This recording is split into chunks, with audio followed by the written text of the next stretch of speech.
Assalamualaikum warahmatullahi wabarakatuh. Perkenalkan, nama saya Malvin Nazir Ahmad dari Pendidikan Matematika Universitas Sultan Ageng Tirtayasa kelas 5C dengan NIM 22251900093. Pada video kali ini, saya akan membahas sifat kelengkapan bilangan real dalam rangka memenuhi UTS dari mata kuliah analisis real. Yang pertama, saya akan membahas batas atas dan batas bawah.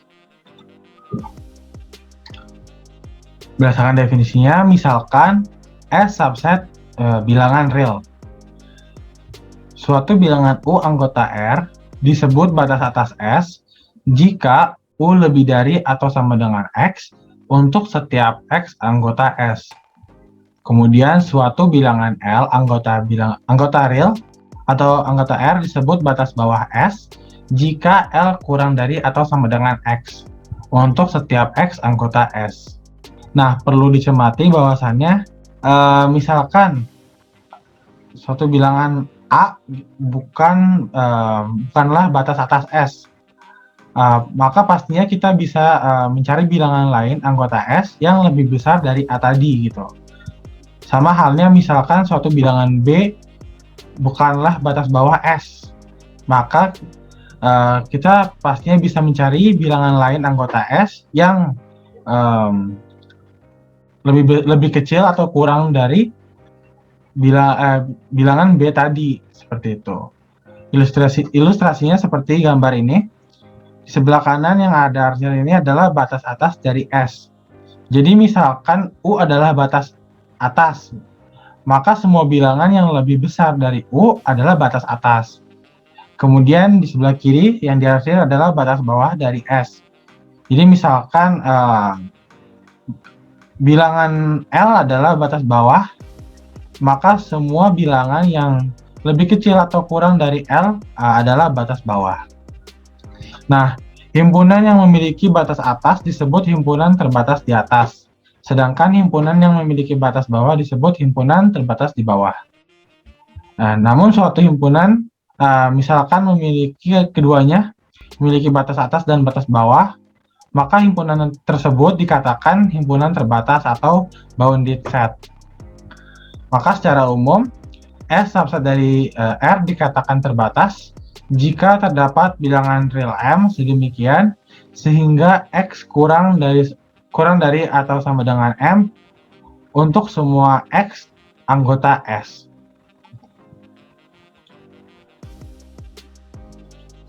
Ya, baik, selanjutnya kita akan membahas supremum dan infimum. Sebelumnya kita sudah membahas batas atas dan batas bawah. Namun yang kita perlukan yaitu batas atas terkecil dan batas bawah terbesar.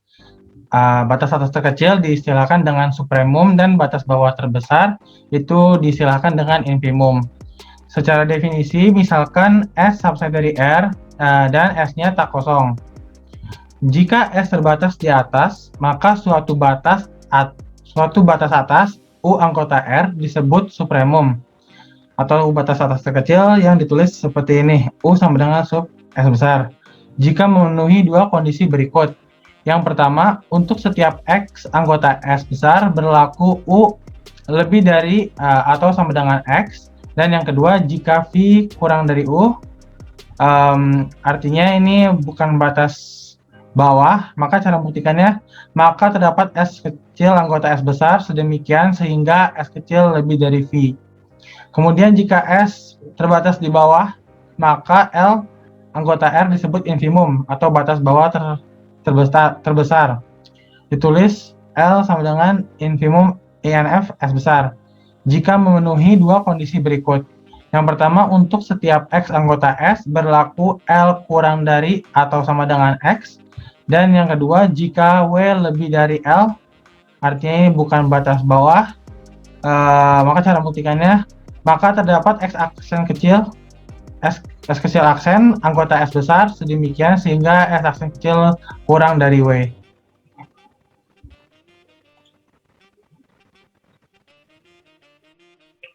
Ya, baik, selanjutnya, sini ada lemma. Ini lemma ini ringkasan ya dari yang sebelumnya tadi.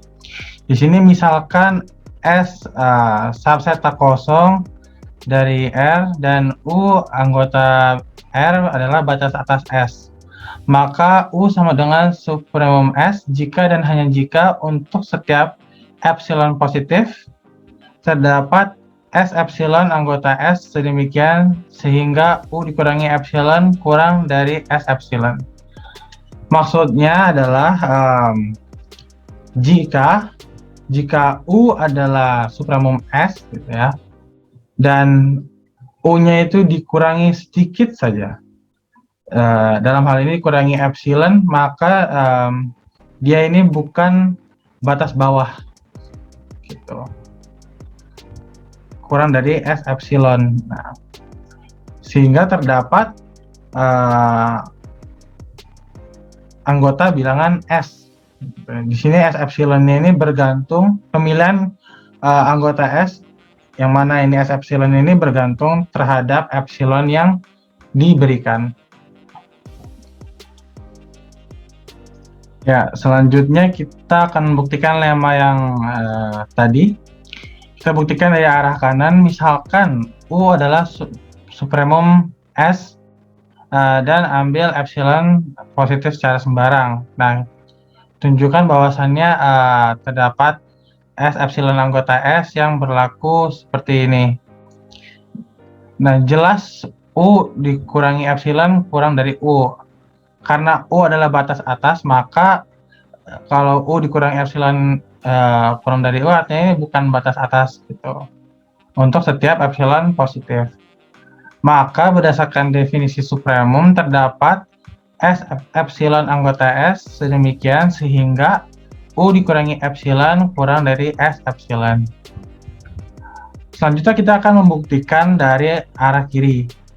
Misalkan V anggota R dan V kurang dari U. Kita akan menunjukkan bahwasanya V ini bukan batas atas.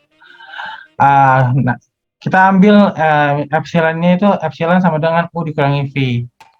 Jelas epsilon positif karena di sini V kurang dari U, artinya U pasti lebih besar dari V. U dikurangi V tetap akan menjadi positif.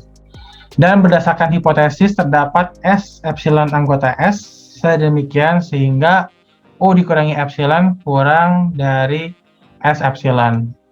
Padahal epsilon sama dengan U kurangi V, sehingga U dikurangi epsilon sama dengan V.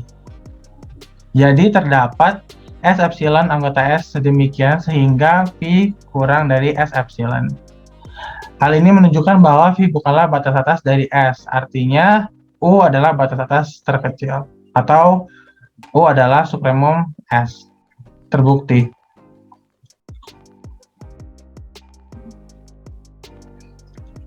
Ya, selanjutnya kita akan membahas aksioma kelengkapan. Nah, ini ada pernyataan setiap subset tak kosong dari himpunan bilangan real yang terbatas di atas mempunyai supremum. Pernyataan ini mengakibatkan setiap subset tak kosong dari himpunan bilangan real yang terbatas di bawah mempunyai infimum.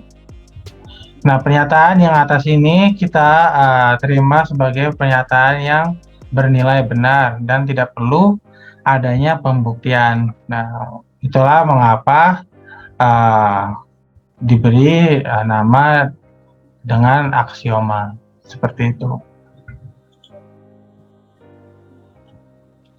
Baik, kita masuk ke contoh soal.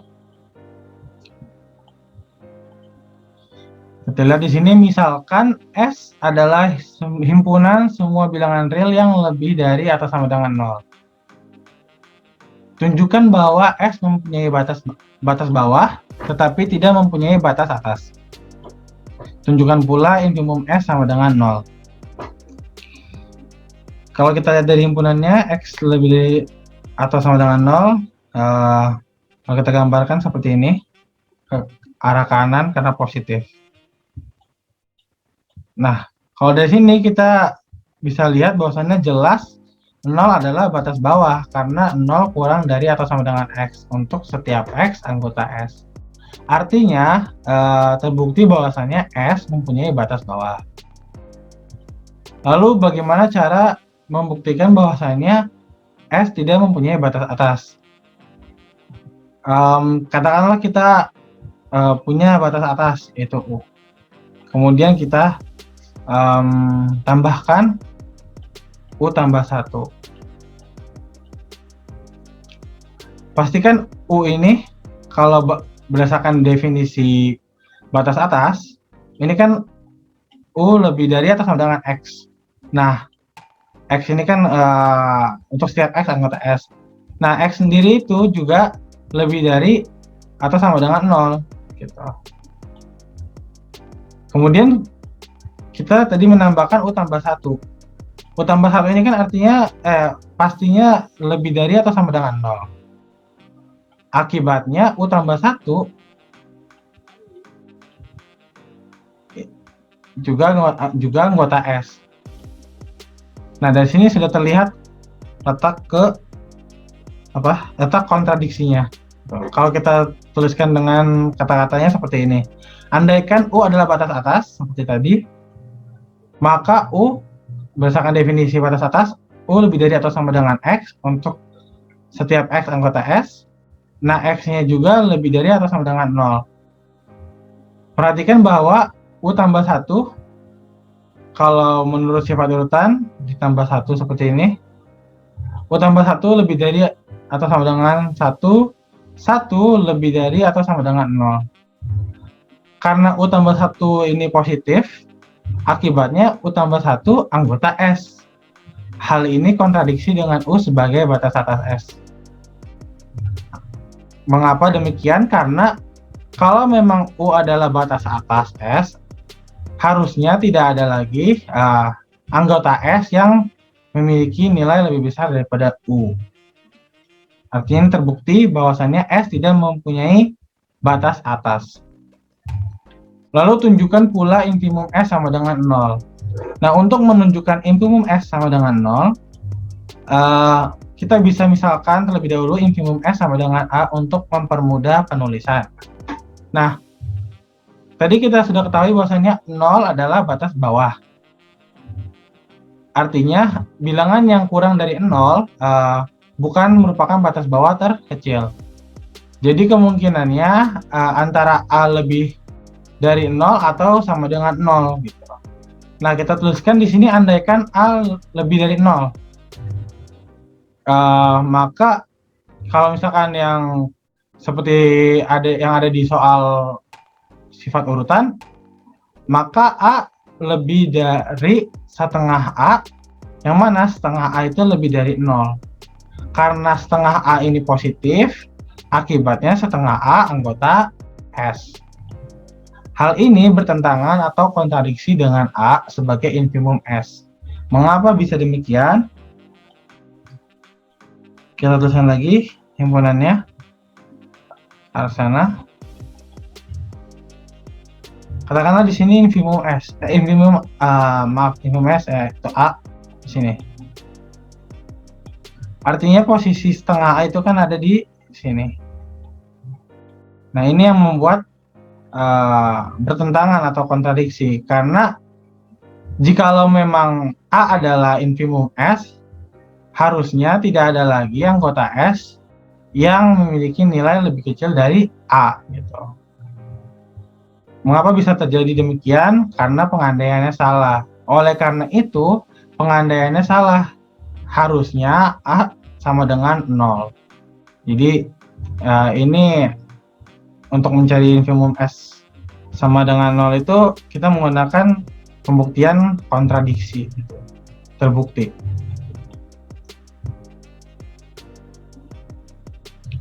Baik, terima kasih atas perhatiannya dan juga sudah menonton. Semoga apa yang saya sampaikan bisa bermanfaat bagi kalian semua. Mohon maaf apabila ada kesalahan dalam penjelasan atau penyampaiannya. Wassalamualaikum warahmatullahi wabarakatuh.